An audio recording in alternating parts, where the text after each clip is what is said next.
خبر صادم النهارده من الفيوم. حادثة مأساوية جدا هزت كل الناس اللي سمعوا عنها. تعالوا نعرف التفاصيل مع بعض.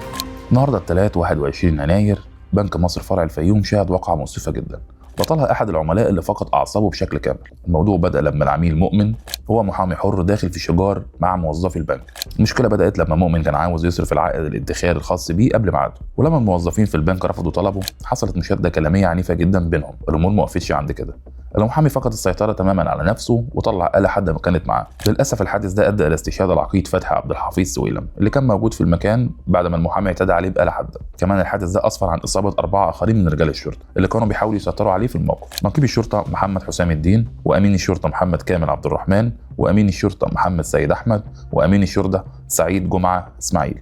وده اللي حالته خطيرة جدا لأنه أصيب بجرح نافذ في البطن وبيخضع حاليا العملية جراحية في مستشفى الفيوم العام. قوات الأمن اللي كانت موجودة في المكان قدرت إنها تسيطر على المتهم في وقت قياسي جدا وتم القبض عليه فورا. النيابة العامة بدأت بالتحقيق معاه وقررت حبسه احتياطي على ذمة القضية، وكمان هيتم عرضه على مستشفى الأمراض النفسية عشان يتأكدوا من حالته العقلية. الحادثة دي خلقت حالة من الحزن والغضب مش بس بين أهل الفيوم لكن بين كل المصريين اللي سمعوا عنها. العقيد فتحي عبد الحفيظ سويلم اللي كان فقد حياته في الحادثة كان نموذج لرجال الشرطة اللي دايما بيحافظوا على سلامة الناس. كلنا بنقدم خالص التعازي لأسرته، وفي النهاية نتمنى الشفاء العاجل لكل المصابين اللي لسه بيعانوا بسبب الحادث. وبنطالب ان الحادث ده يكون انذار مهم جدا عن اهمية ضبط النفس والسيطرة على الغضب خصوصا في الاماكن العامة. وفي نهاية الفيديو ده كان كل التفاصيل الخاصة بالحادث الأليم اللي حصل النهارده في الفيوم. ما تنسوش تتابعونا على قناة ترندات عشان يوصل لكم كل جديد اول باول.